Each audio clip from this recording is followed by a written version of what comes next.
हमें यहाँ पर एक ऐसा ऑटोमेटेड इनवॉइस बनाना है, डेटा बनाना है या फिर फॉर्म फिलिंग बनानी है जिसमें हम केवल डेटा टाइप करें और वो डेटा टाइप होने के बाद किसी दूसरी शीट पर सिस्टमेटिक तरीके से वो अरेंज हो जाए। उस तरीके की हमें शीट यहाँ पर डिजाइन करनी है। तो यहाँ पर मैं कोई भी कॉमन डाटा इंसर्ट कर लेता हूँ यहाँ पर।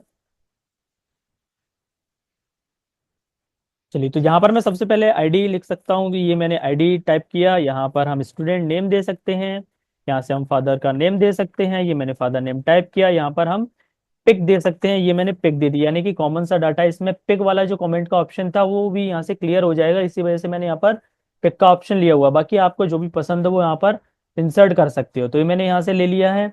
फिर यहाँ पर हमें इस हेडिंग को, यानी कि जो यहाँ पर ID name father name pick है, इस हेडिंग को हमें आगे वाली शीट में कॉपी पेस्ट करना है। लेकिन कॉपी पेस्ट हमें करना है स्पेशल, यानी कि वहां पर वो कॉलम में डिजाइन था लेकिन ये हमें रो में डिजाइन चाहिए। तो यहाँ पर इस वाली सेल पर क्लिक करेंगे, राइट क्लिक करके यहाँ पर पेस्ट स्पेशल में आएंगे और यहाँ पर एक ऑप्शन दिया हुआ है ट्रांसपोज का, और इस पर क्लिक करेंगे। और ये मैंने क्लिक किया। क्लिक करते ही वो जो डेटा था हमारा थर्ड नंबर की रो में डिजाइन होकर के आ गया है। ठीक है, अब हमें क्या करना है कि इस टेबल को, यानी कि इस डेटा को टेबल में कन्वर्ट करना है। तो यहाँ पर कंट्रोल टी प्रेस करूंगा। कंट्रोल टी प्रेस करने के बाद यहाँ पर इस वाले ऑप्शन को टिक आउट करूंगा और यहाँ पर ओके पे क्लिक करेंगे तो ये हमारा टेबल में कन्वर्ट होकर के आ जाएगा। कॉपी करना है, कट नहीं करना। ठीक है, कॉपी करना है। अब यहाँ पर जो हमारी टेबल दी हुई है, इस टेबल में से हमें ब्रांडेड रोज को बंद कर देना है और इस तरीके से मैंने इसे बंद कर दिया। ठीक है, अब हम लौटेंगे पिछली वाली शीट पर। हम लौटते हैं पिछली वाली शीट पर, यानी कि शीट नंबर थर्ड पर, जहां पर हमें डेटा या फॉर्म फिलिंग का डेटा बनाना है, यानी कि आईडी यहाँ पर बनानी है। तो मैं यहाँ पर कोई भी कॉमन आईडी दे सकता हूँ। यहाँ पर कोई भी नाम दे सकता हूँ, जैसे कि मैंने यहाँ पर नाम दे दिया। कोई भी बच्चे का नाम दे सकते हैं, तो मैंने उनके फादर का नाम दे दिया। अब हमें क्या करना है, यहाँ पर पिक्चर इंसर्ट करना है। तो पिक्चर इंसर्ट करने के लिए मैंने आपको कमेंट का ऑप्शन बताया था, यानी कि यहाँ पर इस वाली सेल पर राइट क्लिक करेंगे।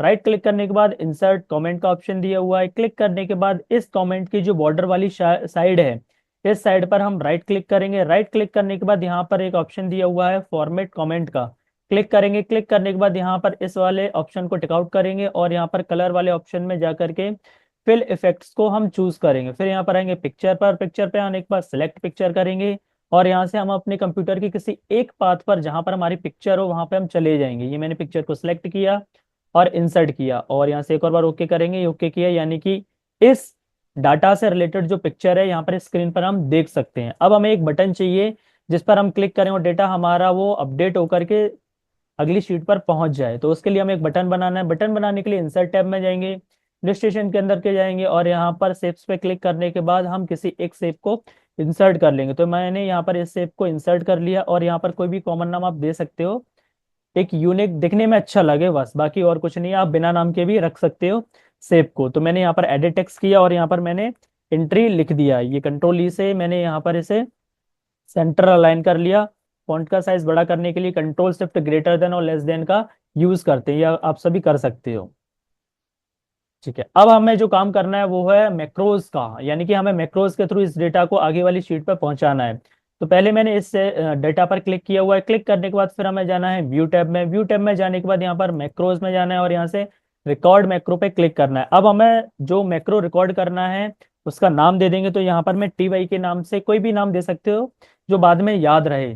ठीक है, टी वाई के नाम से मैं यहाँ पर मैक्रो रिकॉर्ड करूंगा और ओके पे क्लिक करूंगा, यानी कि हमारा मैक्रो एक्टिवेट हो गया है और रिकॉर्ड करना शुरू कर दिया उसने। तो यहाँ पर सबसे पहले इस डेटा को मैंने सिलेक्ट किया। सिलेक्ट करने के बाद कॉपी किया। कॉपी करने के बाद हम जाएंगे शीट नंबर 4 पे और यहाँ पर इस जगह पर क्लिक किया। क्लिक करने के बाद फिर हमें पेस्ट स्पेशल करना है। पेस्ट स्पेशल करने की शॉर्टकट की है ऑल्ट एच भी टी, और इस तरीके से हमारा डेटा यहाँ पर पेस्ट हो चुका है। और यहाँ पर राइट क्लिक करेंगे, इस सेल पर राइट क्लिक करेंगे और यहाँ पर इंसर्ट का ऑप्शन दिया हुआ है और यहाँ पर जो अगला ऑप्शन दिया हुआ है टेबल रोज अबव, यानी कि एक रो हमने और इंसर्ट कर दिया। फिर हम वापस लौटेंगे थर्ड नंबर की शीट पे, इस डेटा को डिलीट करेंगे और पहली वाली सेल पर क्लिक करेंगे। क्लिक करने के बाद हम व्यू टैब में जाएंगे और यहाँ से इस मैक्रोज को अब स्टॉप कर देंगे, यानी कि हमारा जो मैक्रोज था वो रिकॉर्ड हो चुका है। अब हम चेक करते हैं क्या वो मैक्रोज काम कर रहा है या नहीं कर रहा। लेकिन उससे पहले हमें उस मैक्रोज को असाइन कर देना है इस एंट्री वाली बटन के साथ में। तो मैंने यहाँ पर क्लिक किया, इस पर राइट क्लिक करेंगे। राइट क्लिक करने के बाद यहाँ पर असाइन मैक्रो का ऑप्शन दिया हुआ है।